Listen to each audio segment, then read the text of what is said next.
Hey everyone, God bless you all. Happy New Year. I wanted to come on and make another dream video. And before I make it, I was going to share this small story about my cat. Just because I wanted to know if anybody experienced something like this with their animal or their pet. Now, this dream is about my aunt. She passed away in June of 2019. It was very unexpected. Very unexpected. None of us saw this coming. She was not terminally ill. She wasn't fighting anything that we didn't see from the outside, and if there was something she was dealing with, she never told us. But it was really a shock when we found out. Everyone in my family was impacted greatly. It was something that none of us saw coming. And she was very close to me. She was a mother figure. She stepped in and was my mother when my own mother couldn't be one during the time of my life.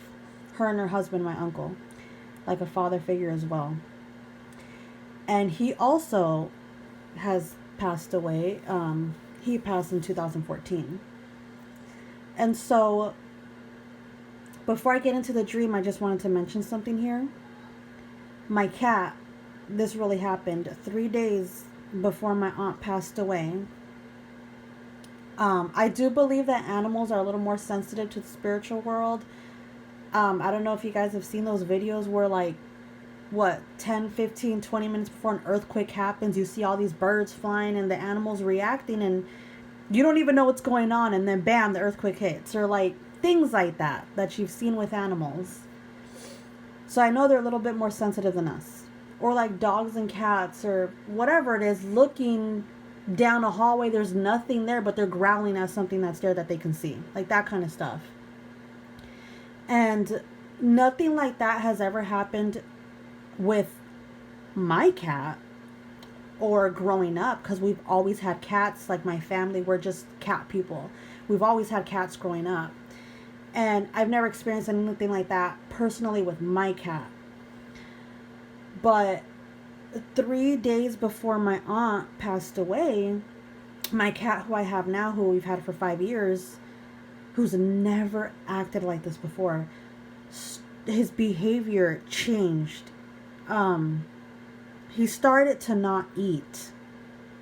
And I didn't notice anything. It was my son that came up to me and said, "Mommy, is Kiji okay?" Which is our cat's name, Kiji. He's like, "He's not eating." And I didn't think anything of it. I just thought, oh, well, I'll just I'll check on it, make sure he's good. I'll kind of see if you see anything, just let me know. That kind of thing. And so I believe it was the second day, because I'm just kind of going off of when I first heard about our cat not eating. So the second day, my husband comes up to me and says, "Babe, did you see the cat eat? Has he been eating? Have you checked his litter?" And that's when I remembered, oh, my son mentioning something yesterday. And so I had told him, our son, and I told him, and he tells me that he noticed it from the day before as well, when our son noticed it. And he was concerned because our cat does not act like that. He will eat everything and anything, and to not touch his food for going on a second day now was alarming. And so he said, maybe let's get a little Sharpie marker and line around his food bowl to check if it's going down at all. If he is eating, maybe it's just us or somebody else filled his bowl that we don't know about, and we'll just kind of go off of there. So we're keeping tabs, and by this time we're keeping an eye on him, and we even decided if he doesn't eat by tomorrow, we're going to make an appointment to the vet. And so that night, he started crying, our cat, and he wouldn't stop. And so then the next day, which would be the third day, which is the day that my aunt passed away, that morning, I remember my cat would not leave my side. You guys, if I went into the bathroom and closed the door, he was clawing at the door, crying. He did not want me to be alone. Anywhere that I went, he would follow me. And he's not like this. He's the type that's he'll come up to you for 10, 15 minutes, rub his head, rub under his neck, and then I gotta go. I'm gonna go do my own thing, leave me alone, I want to be alone. So it was just, it was weird. I've never seen him like that. In the 5 years that I've had him, never seen him do anything like this. Never just stop eating and just cry for like, from that night, the night before. He just all morning, all night when we were sleeping, he was just crying and crying. I remember thinking, oh, I want to lock him in the bathroom because I can't take it. Like, why is he crying? What's wrong with him? And nothing happened in our household. Anybody who's thinking, well, maybe it's stress. No, we didn't move. There was no major changes for him to be stressed out or have anxiety or to react like that. This was just out of left field for us. We don't know why he was acting like this. So that day, okay, so now we're going into that whole day. Same thing, crying and crying. And anywhere that I went, if I'm sitting at the table, the dinner table, and I get up to go put my dish in the sink, like, he's following me everywhere, you guys. I could take a step front and a step back and he'll do the same thing. He's following me everywhere. He doesn't want to leave me alone. And he's crying. And so I remember that day. I'll never forget. I was at the dinner table. I was making a snack for myself. And I had a glass of water, and the phone rings, and it's my sister. And I get the phone call, and she tells me what happened. And when I had got the phone, I had stood up to make my way to put something down on the counter, and immediately my body went numb, and I collapsed to the floor. It's like I couldn't, the shock of hearing what just happened. I fell to the floor. I started sobbing uncontrollably to the point that I started to even throw up. And I was dragging myself to the bathroom because I couldn't feel my legs anymore. It just went numb. And my cat, the whole time, he's with me there crying. And he's even, I remember he had pushed the door open into the bathroom with his head. And I'm making my way in there. And he just stayed with me the whole time. Just crying with me and crying with me. And I just looked at him and said, Is this why you were with me all day? Is this why? I just kept looking at my cat and asking him because I didn't understand. And so I'm crying, he's crying, and he just stayed on top of my chest, and he did not leave. He actually stayed in that bathroom the whole night till the morning, you guys. And my cat was on top of me, just crying, on my chest crying. And during that time, I remember I had cried out to God, and I didn't question why he took her. I mean, yes, it was in the back of my mind because, you know, she was fine from what any of us in my family could tell. Of course, the question was there. But I didn't ask. I didn't want to ask, you know, you took her home, Lord, then you took her home. I can't question that. But what I did ask was, can I please hear her laugh one more time? I just want to hear her laugh. And let me just feel one of her hugs. You guys, she gave the best hugs in the world. Them hugs where you just feel accepted. Them hugs that are just so tight, wrapped around you. You're just like, oh, give me another one. It feels good. Like one of those type of hugs. And I knew I was going to miss that. And so, again, my cat, all that morning, and then the next day, he stopped. It was like the flick of a switch, you guys. He went back to normal. He was eating. Everything was fine. The vet appointment was already made. And when we had took him, the veterinarian, I said, I don't see anything wrong with him. He's fine. Like, there's nothing wrong with him. And me and my husband are on the car ride coming back home. We're just looking at each other like, that was weird. Like, I remember we were just thinking, that was weird. And the timing around what happened with my aunt, all that, and him reacting like that, all that was weird. Because he was really close to her. When she would come and visit us, he would naturally gravitate towards her. You would think that was her cat. The bond that they shared. And we were just like, that was weird. That's just what we kept saying. That was just weird. He never reacted like that, my cat, before, and never again after. So if anybody has a story like that with their animal reacting to someone passing away or anything like that, please share it. I would love to hear. But, okay, so when I was crying out to the Lord and asking him, I just want to hear her laugh and feel one of her hugs again. You guys, a month later, to the day that she passed, she passed away in June, and then July, on the day, her 1 month anniversary, if you want to call it. on that day, I had a dream. And that dream I won't get into. That's for a video for another day.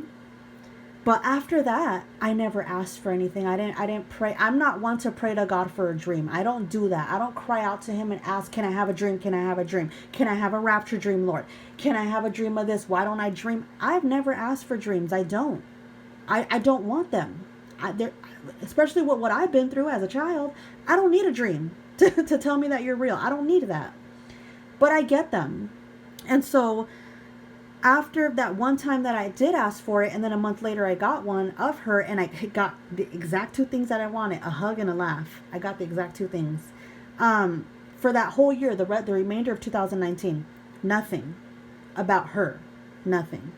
And so here we go into 2020, a day or two, I believe, after Passover, I had a dream about my aunt and my uncle, her husband, who were both like parents to me, who helped raise me, who I have a bond with. And my uncle passed away in 2014. So okay, now we're getting into the dream. So in this dream, it was winter. It was snowing. And I mean that fresh snow, not the one that has the layer of ice on the ground and you could slip and fall and break your hip. Not that kind of snow. I'm talking that fresh snow that just comes out. And me and my son were there. It was just me and my son. My daughter, my husband wasn't there. Just me and my son. And my son is 10, but in the dream, he was presented between the age of 4 and 5, I believe. I don't know why that young. And I'm holding his hand, and we have our winter coats on, and we're standing at the end of this driveway or this stone pathway, what looked like brick on the floor. And it was leading up this hill through these big double gates. And it was kind of a circular pathway, like them. What I thought of was them really fancy driveways to like those huge mansions that you go up to, something like that.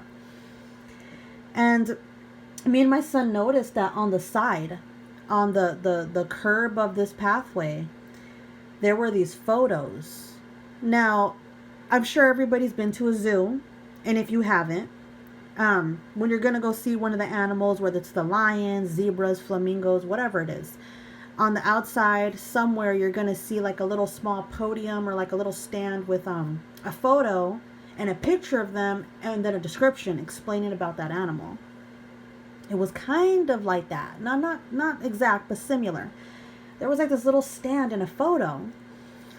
And so me and my son are walking up to this first photo that we see, and it's like a glimpse kind of the first time my uncle and my aunt ever laid eyes on each other.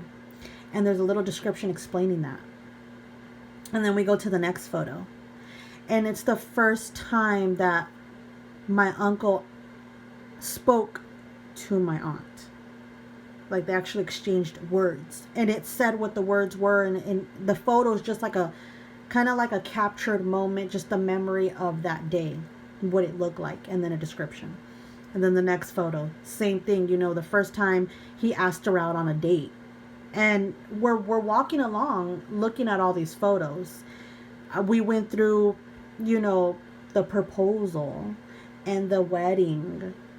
And I mean, I'm talking, it was like a timeline of their life, of their love. It was a whole timeline about them. And then we get to the end, and it's a photo of them much older, which what they look like before they passed, like older like that. And we noticed that at the bottom there was nothing. It was blank. Nothing was written.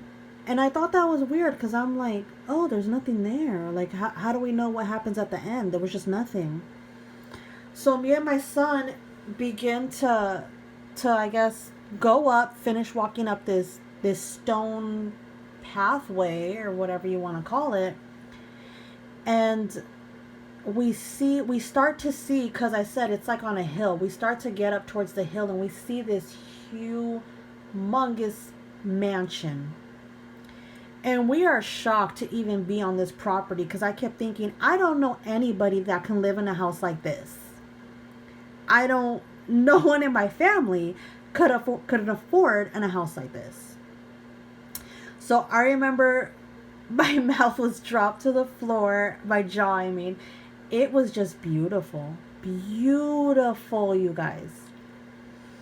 I can't even find anything that looks like it on Google because I was trying to go through mansions and I was trying to type up, I don't know, if I could see something similar, and I would see some windows, maybe this window here to this house and maybe this roof on this house, but I mean nothing to the T that I can compare it to. And me and my son were just kind of standing there like, wow, this is crazy. This mansion is humongous. And behind it were these beautiful trees surrounded all the, what I would assume would be the backyard, covered with beautiful patches of snow. It just looked like the perfect Wonderland home. It was gorgeous. And there was no other house near it. It was like it was the only house, and they just had acres and acres of land covered in snow. Beautiful. And we seen at the top there was these stone steps that went up to these double doors, and there was like an iron I guess covering the doors, like this iron or some type of material. I don't know what it was, and it was in the form of like vines and roses. And these double doors, we noticed one of them opened, and it was my aunt. She came out. She had an apron, and she was holding a muffin tin. And there were freshly baked muffins or cupcakes. I don't know what it was, but she was baking. And when she opened the door, immediately I can smell. It just hit my nose immediately. The smell of like fresh bread, pastries, cupcakes. Like you can smell the warmth of it, if that makes sense. It smelled so delicious. And my son seen her. And then her husband, my uncle, he comes out from right behind her. And he tells my son, "Hey, buddy, it's about time you make it." And my son lets go of my hand and he runs. I've never seen this boy run this fast. He was gone, you guys. He ran up, he jumped up them steps. He didn't even walk up to them. And he jumped into my uncle and my aunt's arms. Now, his relationship with them is very special. They were never able to have kids. And my aunt is actually the first one to hold my son in the delivery room because I couldn't. I lost a lot of blood and I was trembling and I almost died with my son. And the first person to do the skin to skin contact was her. And she's always had this special bond with my son. And so he really, really misses her. And the way that he ran to her was just so beautiful. You know, they were hugging him and kissing him and the same thing. Oh, it's about time you're here. Like they were telling him that. And as I'm walking up, I kept thinking in my mind, you guys, because I knew that my aunt had passed away. Like I knew that. Subconsciously, I knew that this was impossible for me to be seeing her, for me to be standing here and seeing her because she had already passed away. I remember thinking in my mind, that bathroom with my cat crying with me when I had got the news. So I was kind of confused. I'm thinking, where am I at? What is this place? But I didn't question it. I didn't go up to her and say, "Oh, but you're dead." No, I didn't say that. But I knew in my mind she had passed away. So how am I seeing her? So I was kind of walking just amazed. And she was smiling at me, just holding the tin, smiling at me. And as I go up there, my uncle's like, "Hey, it's about time you're here." And then he tells my son, "Do you want to see the house?" And my son's excited. Yeah. So he goes in and he shows him the house, a tour of the house, of the mansion. And I'm walking up to my aunt real slowly, kind of just taking in being next to her. And I apologize if I get emotional. But just to see her, you guys. And she opened her arms and she gave me one of them hugs again that I miss. And I just remember I didn't want to let go. I didn't want to let go. I'm sorry. And so I'm there and I'm holding her And so I look at her, she's looking at me, and my hair, naturally, it's down to my thighs. I have very long hair. And she was kind of brushing my hair behind my ear all the way down to how long it was, like the length of my hair, just kind of like, she always did that with me. And she was doing that while I was standing there. She just looking at me in my eyes. And she said in a very calm voice, smiling, and she said, "I'm so happy you made it."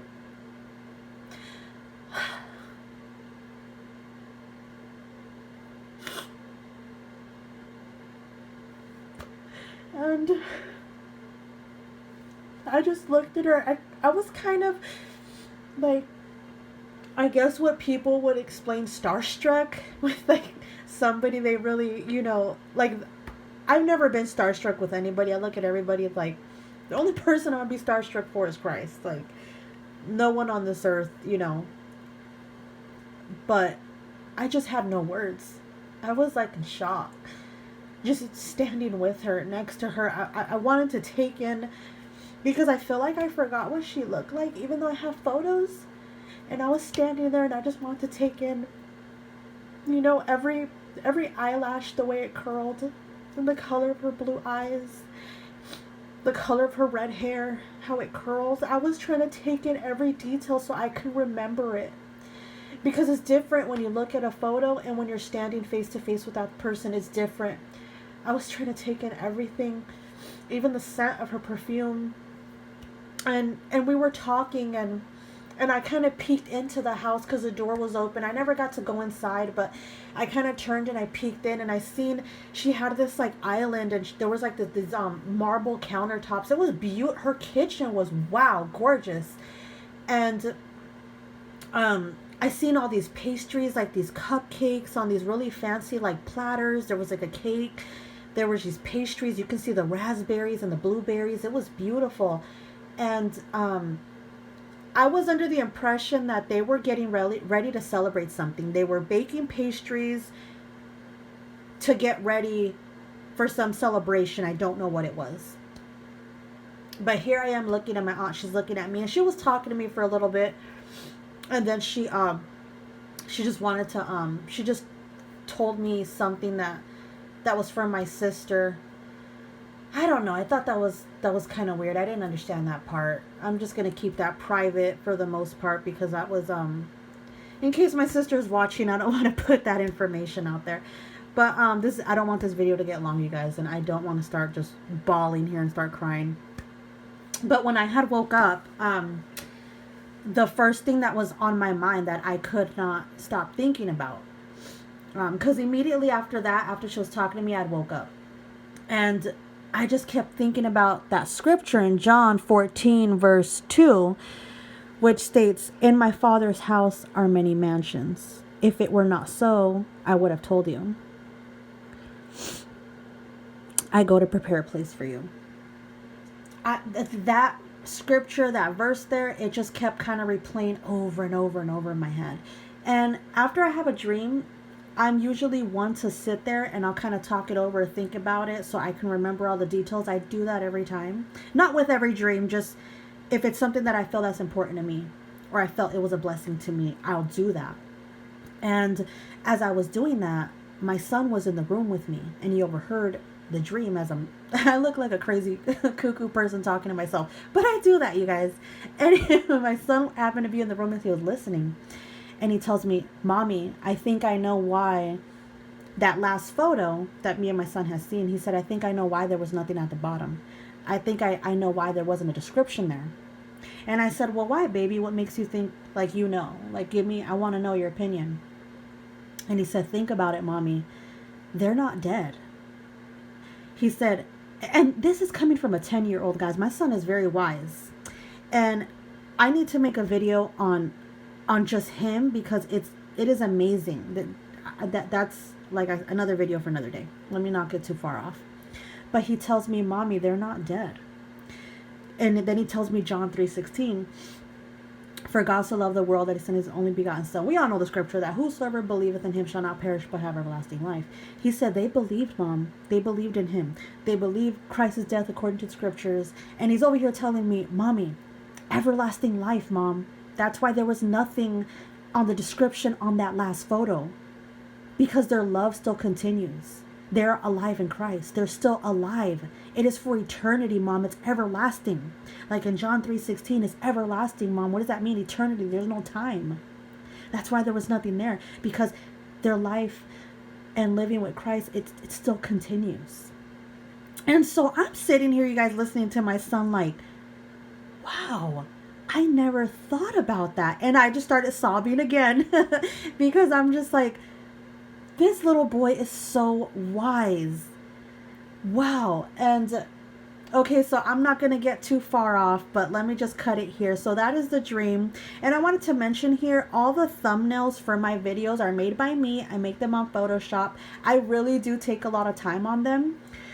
And I'm trying to make it as close to what I seen in my dream. Now, it's not to the T. It's not exact. But I'm trying to make it, you know, I really be on Google searching things and then cutting, pasting, and editing and adding them together to try to give you guys a visual of what I'm seeing. So I hope that those help. But anyway, I do hope that this blesses someone out there. God bless you all, and I hope you have an amazing rest of the day.